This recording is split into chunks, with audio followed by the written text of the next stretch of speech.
Ave Maria, Sobat Rarici. Kembali lagi dalam program Kesaksianku Menjadi Katolik. Pada episode kali ini kita sudah kedatangan, yaitu Saudara Hendra Sitohang. Hendra, selamat sore. Selamat sore, Bu. Iya, gimana kabarnya, Hen? Baik. Baik, puji Tuhan ya, Hen. Dan Sobat Rarici, pada hari ini kita akan mendengarkan seperti apa sih kisah panggilan Hendra sampai akhirnya saat ini telah menjadi seorang Katolik. Mungkin yang pertama Hendra boleh perkenalan dari wilayah rohani mana dan sebelumnya dari agama atau gereja apa. Silakan Hendra. Oke. Baik, terima kasih untuk Putra. Perkenalkan, nama lengkap saya Julima Rapendra Sitohang. Biasa dipanggil Hendra. Saya dari Santa Clara, Paroki Ratu Rosari Suci Tuminting, dan sebelumnya dari Protestan. Ya, Sobat Rarici, seperti itu profil singkat dari Hendra. Hendra berasal dari wilayah rohani Santa Clara. Dan sebelumnya Hendra adalah seorang Protestan di gereja HKBP dan Hendra mengikuti panggilannya untuk menjadi seorang Katolik. Dan kita akan masuk dalam perjalanan Hendra menjadi seorang Katolik. Hendra boleh diceritakan kepada kita bagaimana sih awal mula mungkin Hendra dari mana, terus merantau lagi dan hingga akhirnya menemukan panggilan menjadi seorang Katolik. Oke, baik, terima kasih. Sebelumnya saya memang besar di keluarga gereja Protestan, kurang lebihnya HKBP kalau di Sumatera Utara, dan saya memang dibesarkan di keluarga HKBP dari kecil. Tapi sebelum itu waktu SMK saya sekolah di swasta Katolik. Nah, nama Katolik ini sebenarnya dari situlah awal mula saya mendengar nama Katolik, karena teman-teman saya bahkan guru saya kebanyakan Katolik begitu. Terus saya hanya melihat-lihat saja, terus belum ada ketertarikan sama sekali mencari tahu tentang Katolik, bahkan gereja begitu. Tapi kalau untuk nama gereja tahu gitu, ada gereja Katolik di sana juga. Nah, terus setelah lulus saya bekerja di salah satu CV di Bandung waktu itu. Terus saya di sana juga gereja di Betel. Oh iya. Karena di sana nggak ada HKBP. Terus Gemim juga seperti di sini nggak ada juga. Terus yang terdekat itu hanya Betel, gereja Betel. Terus saya juga masuk di gereja Betel begitu. Tapi beberapa kali saya masuk itu nggak ada ketertarikan sedikit pun. Jadi istilahnya saya mau mencari Tuhan, tapi kayak saya tidak menerima tentang Injil Tuhan yang saya ingin tahu itu begitu. Terus saya udah mulai jarang juga beribadah sampai akhirnya memang saya berhenti kerja waktu itu. Saya pindah ke sini, ke Manado. Tahun 2016 pertengahan. Nah, saya di sini bersama tante saya, tinggal bersama tante saya. Tapi di sini status keagamaan saya masih dipertanyakan. Saya mau kebetulan tante saya memang Katolik. Ya. Nah, keluarga di papa semua Katolik. Terus waktu itu saya datang kan, saya dibesarkan di keluarga Protestan, gitu. Terus saya tinggal di sini, terus tante tanya, kamu ini kemana? Ke Gemim, mengikuti dari sebelumnya yang membesarkan saya, atau gereja Katolik di sini ikut sama tante, begitu. Terus dikasih pertanyaan begitu, saya belum mengiyakan. Saya belum mengiyakan, tetapi saya katakan saya pikir dulu, karena memutuskan hal ini tidak gampang, tidak segampang membalikan telapak tangan Iya. Terus hampir 1 tahun, dari tahun 2016 ke tahun 2017, hampir 1 tahun saya tidak memilih Iya. ke Gemim atau ke Katolik, tapi saya mengikuti ibadah. Iya. Mengikuti ibadah di wilayah dan ke gereja Katolik. Iya. Tapi waktu itu belum ada pikiran untuk mau masuk. Iya. Gitu. Saya belum mengatakan iya untuk masuk. Nah, karena saya sudah terbawa suasana dengan teman-teman OMK, sudah sering ibadah di wilayah, terus ada sedikit ketertarikan untuk mengenal gereja Katolik. Bahkan saya searching, saya cari tentang Katolik, dan kekompakan OMK, sampai akhirnya saya tertarik. Waktu itu saya lebih rajin lagi untuk mengikuti ibadah OMK waktu itu. Nah, 1 tahun kemudian saya katakan sama tante saya putuskan saya mau ikut Katolik. Terus mulai dari situ, setelah itu memang banyak tantangan. Banyak tantangan yang dikasih sama Tuhan. Waktu itu memang hampir nyerah, tapi sampai saat ini masih bersyukur. Masih bisa sehat. Begitu. Nah, intinya banyak pergumulan yang saya dapatkan semenjak di gereja Katolik, dan itu saya rasa saya tidak menyalahkan. Bahkan saya bersyukur ada tantangan tersendiri bagi saya selama saya berada di Katolik. Begitu. Dan intinya saya sangat bersyukur semenjak di Katolik, banyak pelajaran ilmu tentang Injil, lebih dekat kepada Tuhan, dan saya senang berada di Katolik. Kurang lebih begitu. Iya, luar biasa. Dan setelah Hendra diterima dalam gereja Katolik melalui proses belajar agama kurang lebih sekitar 3 atau 4 bulan ya, Hen, waktu itu. Iya.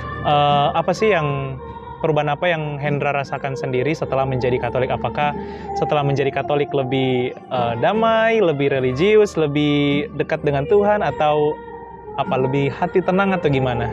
Silakan, Hen. Oke, terima kasih. Ya, apa yang Putra katakan benar. Setelah saya masuk Katolik, hati saya lebih damai. Banyak masalah yang saya hadapi, tetapi saya bisa mengatasinya sendiri untuk hal kecil. Dan untuk hal besar, saya tetap meminta pertolongan kepada Tuhan dan teman terdekat. Gitu. Tapi benar, saya setelah mengucapkan Salam Maria, itu pengaruhnya besar sekali bagi diri saya sendiri, dan itu terasa saat mengatakan itu sebanyak 3-10 kali dalam diri saya, dan itu pengaruh besar bagi saya. Dan banyak juga semenjak saya masuk Katolik, salah satu mungkin saya lebih aktif di OMK, bukan di wilayah lagi, tapi di gereja, bahkan di paroki-paroki lain. Terus saya mendapatkan lebih banyak teman lagi, bukan hanya di wilayah, bahkan di paroki, bahkan mungkin di kota lain. Selama saya di Katolik, dan banyak banget pengalaman yang saya dapatkan dari luar dan pengalaman teman-teman yang lain, karena sering cerita satu sama lain. Terus saya juga intinya lebih kuat iman, dan itu tetap saya terapkan sekarang. Sebelumnya memang saya gampang sekali untuk tertarik ke hal-hal yang kalau mau bilang jalur lain, gitu. Tapi semenjak saya di Katolik, saya lebih kuat iman. Terus mungkin itu cara Tuhan membuat saya banyak pergumulan agar iman saya tetap kuat, gitu. agar iman saya tetap kuat. Dan hal yang paling menarik lagi, semenjak saya ikuti OMK di paroki dan di stasi-stasi lain, saya bisa diterima di Katolik. Tapi sebelumnya saya mau ceritakan pengalaman saya dan pergumulan saya. Saya diterima itu kurang lebih 3 tahun baru diterima di Katolik, tepatnya di Ratu Rosari Suci Tuminding. Karena di tahun 2018 dari 2018 19 sampai 2020 baru dapat terima. Jadi waktu itu dari 2018 saya sebenarnya sudah mau baptis Katolik. Tapi karena saya sudah baptis di HKBP, pastor minta surat baptis saya. Walaupun saya katakan sama pastor surat baptisnya sudah tidak ada, kebakar waktu itu, memang musibah, rumah kebakar. Tapi pastor tetap bilang harus ada, gimana pun caranya. Terus waktu itu saya coba hubungi ke keluarga saya di kampung, tepatnya om saya. Waktu itu memang ada respon, ada respon sedikit, tapi habis itu hilang begitu aja. Hilang begitu saja, sampai akhirnya itu sedikit membuat saya kecewa waktu itu.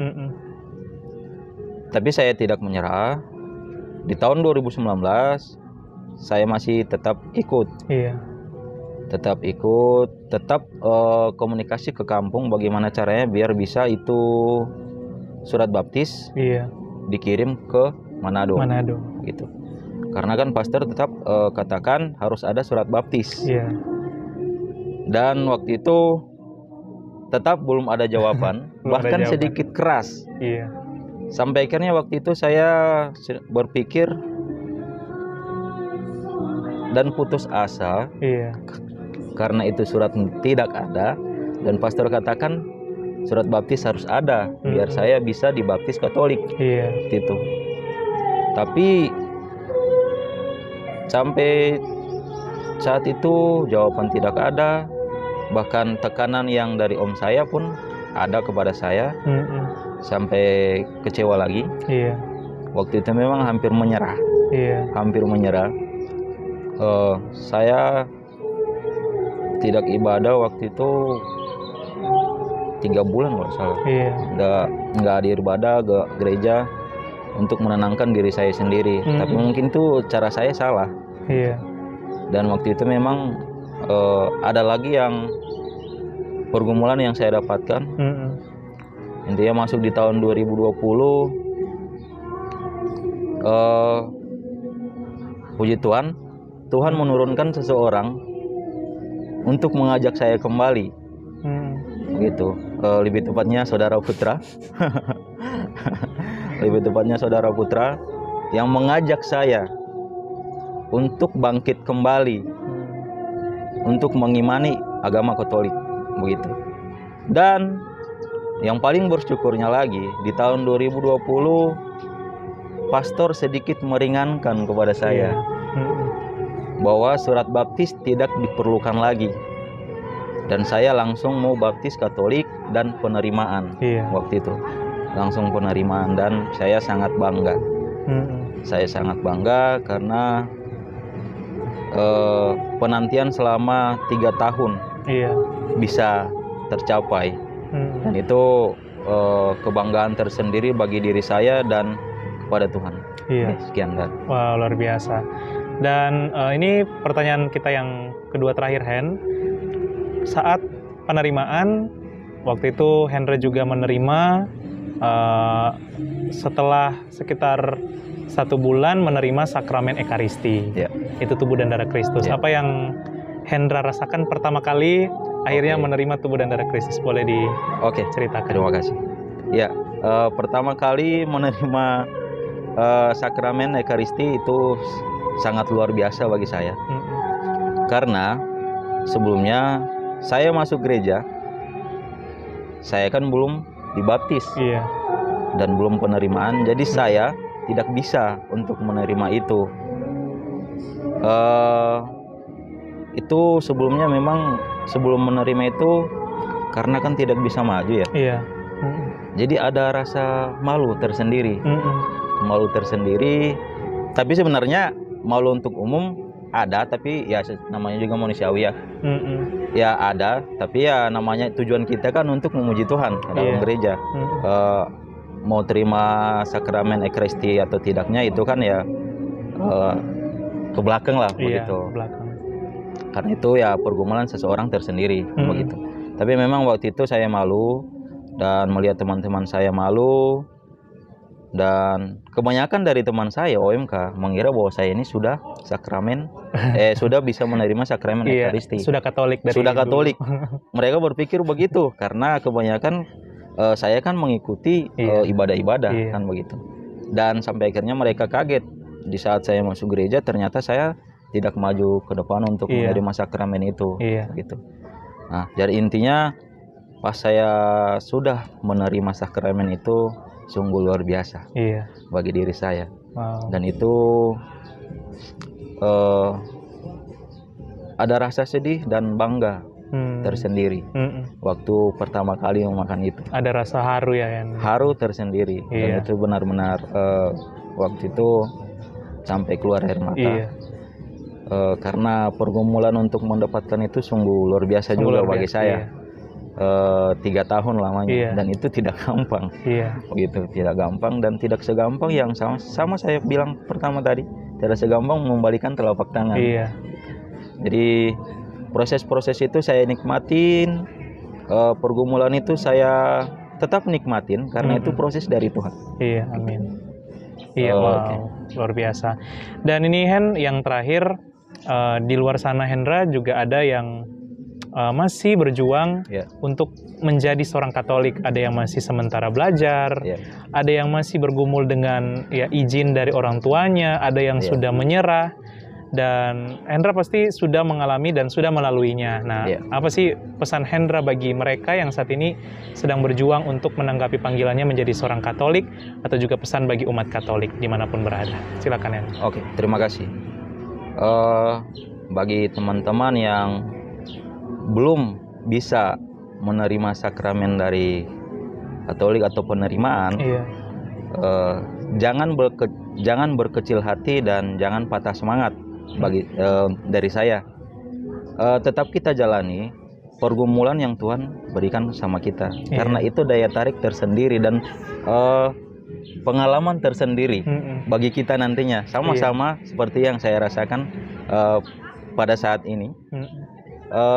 Karena saya sedikit bangga karena saya bisa mengutarakan pengalaman saya begitu. Terutama dengan teman saya Putra, karena sering juga sharing sama Putra begitu. Jadi dari saya tetap semangat, tetap belajar walaupun itu mungkin banyak rintangan dan pergumulan yang harus dilalui. Intinya kalau misalkan tidak ada persetujuan dari keluarga, kita yakinkan mereka bahwa kita itu terpanggil, gitu. Kita itu terpanggil. Jadi mengikuti untuk mau masuk ke Katolik itu tidak seperti yang mereka pikirkan, mungkin hanya untuk ikut rame, kalau orang mau bilang sini ya, ikut rame begitu. Jadi tidak, intinya karena terpanggil. Jadi kita tetap semangat, jangan berkecil hati. Terus kita tetap belajar tentang yang ada di Katolik, intinya. Jadi untuk itu tetap ikuti ibadah wilayah mungkin, OMK, agar kita sedikit ada pengetahuan dan wawasan tentang Katolik dan bagaimana caranya masuk Katolik. Dan bagi teman-teman yang lain yang sudah agama Katolik, pesan saya kita tetap beribadah agar kita tetap kuat iman, tidak gampang percaya dengan hal-hal lain yang merusak iman kita dan kepribadian kita. Terima kasih. Wow, luar biasa. Ya, Sobat Tradici, seperti itu kisah perjalanan Hendra sampai akhirnya menjadi seorang Katolik.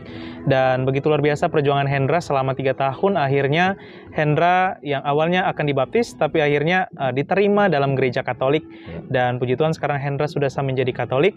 Terima kasih banyak Hendra untuk sharingnya. Semoga sharing dari Hendra menguatkan iman kita dan juga menguatkan teman-teman yang sedang berjuang untuk menjadi seorang Katolik hingga saat ini. Dan sampai jumpa dalam program episode selanjutnya dalam Kesaksianku Menjadi Katolik. Jangan lupa untuk selalu menonton video dari konten Komsos Paroki Ratu Rosari Suci Tuminting. Sampai jumpa, Ave Maria.